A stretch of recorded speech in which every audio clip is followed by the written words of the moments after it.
നമസ്കാരം. വിൻമീഡിയ ന്യൂസിലേക്ക് സ്വാഗതം. ചേർത്തല ഓങ്കാരേശ്വരം ശ്രീരാമ സുബ്രഹ്മണ്യ ക്ഷേത്രത്തിൽ ഈ വർഷത്തെ പുണർദം പൂയം ആറാട്ടും മഹോത്സവത്തിന് തുടക്കമായി.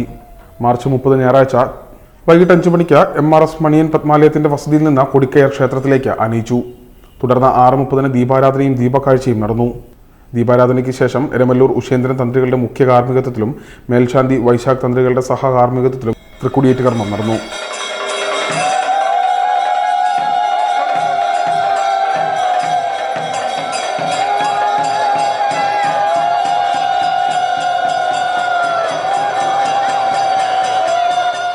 തുടർന്ന് കൊടിയേറ്റ് സദ്യ, ഉപാസന ബ്രദേഴ്സിന്റെ ഭക്തിഗാന സുധ എന്നിവയും നടന്നു.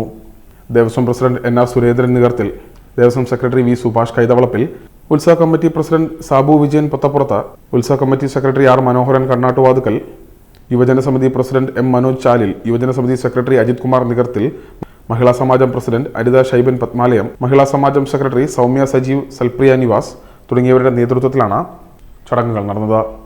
ഏപ്രിൽ 6 ഞായറാഴ്ച പൂയം ആറാട്ടും മഹോത്സവത്തോടുകൂടി തിരുവുത്സവം സമാപിക്കും.